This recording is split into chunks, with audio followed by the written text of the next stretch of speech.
I spent over 10 hours live reviewing the most interesting and or most powerful cards each color got in the year of 2024. The goal of this stream was to figure out what new designs, effects, and added redundancy each color got for the Commander format, and in so doing, we will be able to better analyze the state of each color and whether or not the color needed help, needed its efficiency reduced somehow, or was perfectly balanced in the current Commander format. This project took a lot of research and a lot of time, so I really appreciate it if after you're done watching the video, you went ahead and hit the like button for me. It would help me out a lot. With that out of the way, hope you enjoy the video.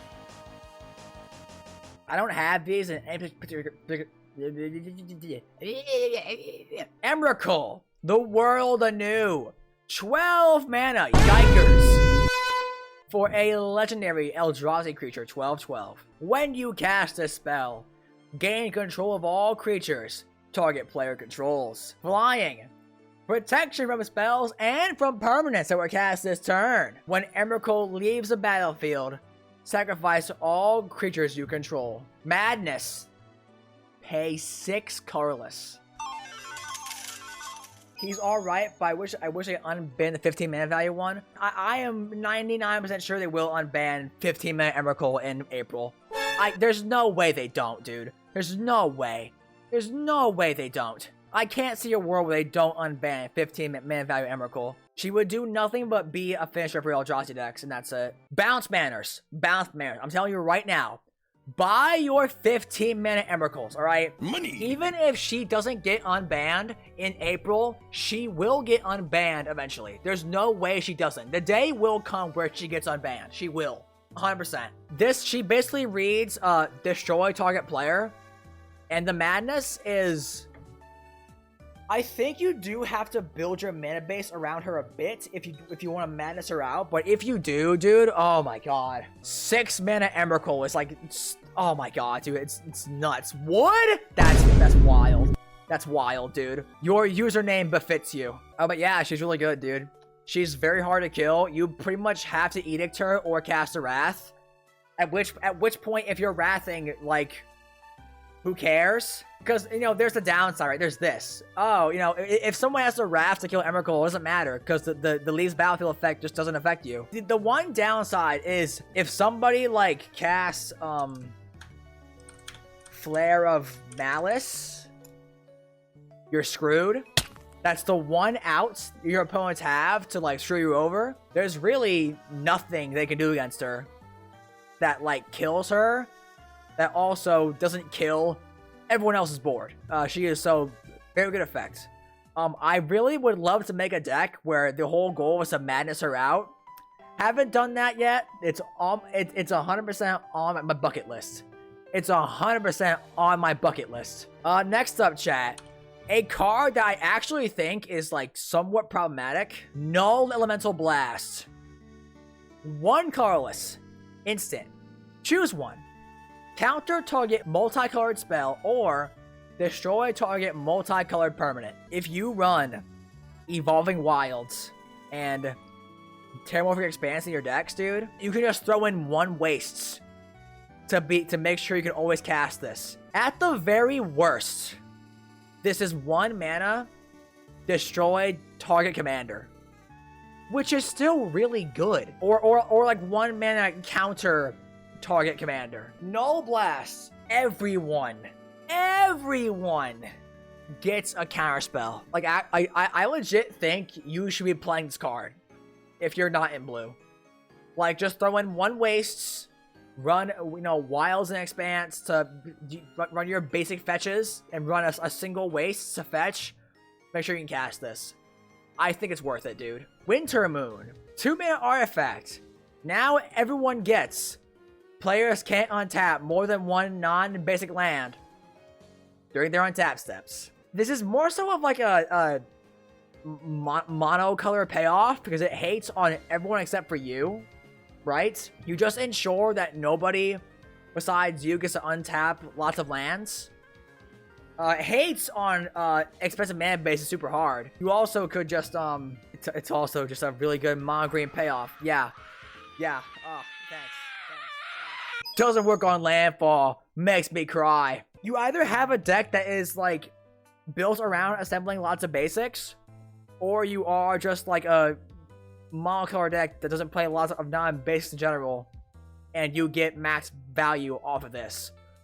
Probably amazing in mono blue decks, actually, as is Back to Basics and Harbinger of the Seas. Next up, we have Banner of Kinship. 5-mana artifact. As this artifact enters, choose a creature type. This artifact enters with a fellowship counter on it for each creature you control of the chosen type.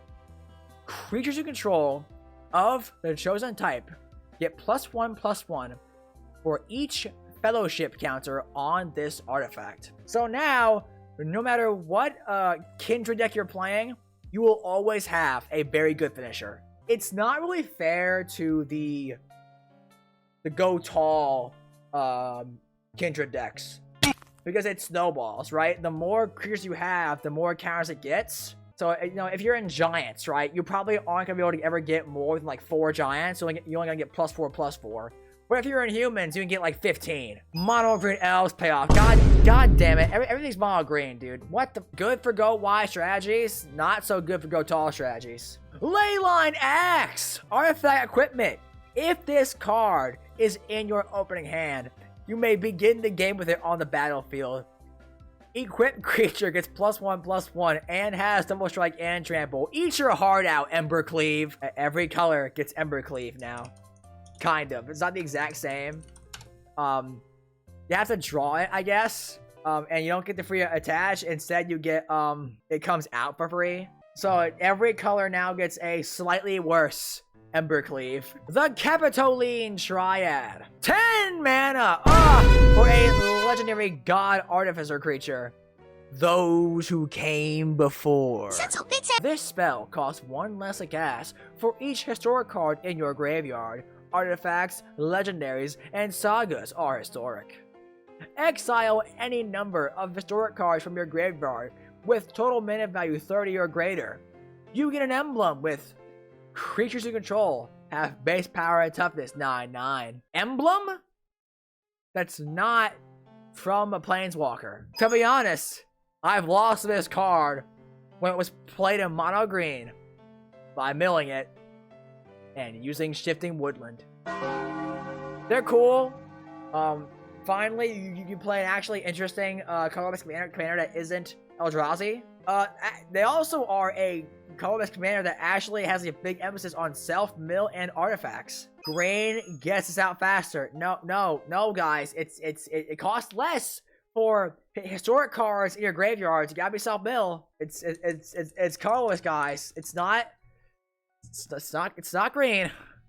Please. Green mills though. So is so is blue. So is blue. You try blue. No. Yggdrasil Rebirth Engine for 3 mana. A legendary artifact. When Yggdrasil enters, exile all creature cards from your graveyard. Graveyard hit yourself. Cool. Pay 3. Exile the top 3 cards of your library.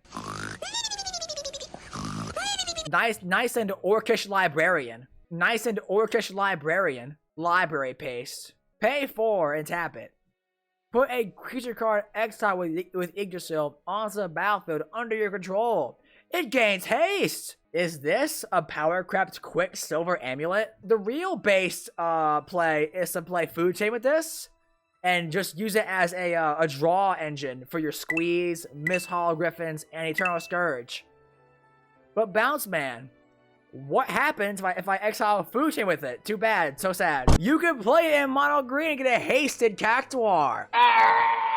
So chat, how do we feel about colorless? I would recommend you all keep in mind, you can look at this as either colorless decks or as what colorless gives you access to. Probably a mix of both, to be honest. You know, like, oh, you know, colorless now gave every deck a counterspell with Null Elemental Blast. Oh, colorless gave every deck a pseudo Back to Basics, right? That sort of thing. I think Null Blast should not exist. It's narrow, but it's not narrow enough, I think, to the point where it's like super fair. Like, it's still 1 mana counter target commander spell. Kind of, not okay. I think Colorless got a few cards that were a little too, like, good, honestly. Beyond that, I think it's not too terrible. Emrakul is just a big fat Yggdrasil. Yggdrasil can do whatever they want. Oh, yeah. One thing that's actually notable, chat. So, Colorless can actually do everything. Like, Colorless, in terms of Color Pie, actually is allowed to do whatever it wants, but it just can't be at a rate that is competing with colored cards, as in, you know, white, blue, black, red, green. Unfortunately, we got one card that slipped through the cracks. The One Ring has got to go, dude. Like, actually, the One Ring actually should get banned. Like, not even joking, it needs to go, dude. It needs to go. I think this card alone upsets the balance of Colorless. Because this thing draws more cards than pretty much every card that has a color. The exception is, like, the green, like, creature power draw matters spells, I guess. Like, rich cards and all that. I mean, beyond that, I mean, it draws more cards than red, white, even blue. Get it out of here right now. Please ban the One Ring. Like actually. The only reason this thing has not been banned yet is because it's $70. If this card was printed in every single Commander Precon like Sol Ring is, it would be in every deck. Can you imagine, chat? Can you imagine in every game you play in having someone cast a One Ring? Every game, somebody gives themselves protection from everything for a whole turn cycle. Every game, they get to draw 1, then 2, then 3, then 4 cards. Every game, someone drops this indestructible, overpowered draw engine that draws cards more efficiently than like 99% of other draw cards in the game that have colors required to cast them. Can you imagine? It would be terrible. It would actually suck so hard. Like, you think Sol Ring's bad? Oh, you better hope and pray they don't start printing this thing like crazy. Because if you do, oh, chat saying balance? Like, there's no reason the One Ring should exist. One Ring was last year, though. Okay. Like, that doesn't change the fact that it's still such a game warping card and, like, deck building warping card that the card alone shifts the balance of how Colorless should be in Commander. Like, yeah, the card was this year, but it is such an important card. It is a card of such impact. If it gets banned, I think it's fine. No one plays Null Elemental Blast, even though I think they should. So I guess it's fine. Winter Moon is a payoff for pretty much just monocolor, which I think is fine as well. Like, monocolor gets shafted hard nowadays, if you're not mono green, of course, because mono green's it's totally balanced. Got a new Ulamog. I mean, like, yeah, he does a lot of crazy shit. He's got Annihilator for like 10, and he exile mills. He exile traumatizes on cast, but I mean, it's 10 mana. If you aren't casting him, he's like straight trash. I think he's fine. Like, he's cool, but I respect all giant 10-mana Yggdrasil to be cool. Like, if the One Ring costs 8 mana, I wouldn't care. Hell, it's 7 mana, I wouldn't care. Maybe even 6, but 4 is too low. If the One Ring costs 4 black mana, it'd be fine, because it would change the balance of black, not of colorless. Like, colorless is a little too strong, I think, with the One Ring alone. If you ban One Ring, it goes down to balance. I really do think One Ring alone upsets the balance. I'm putting colorless in a little too strong. If you ban the One Ring, it goes back to being balanced.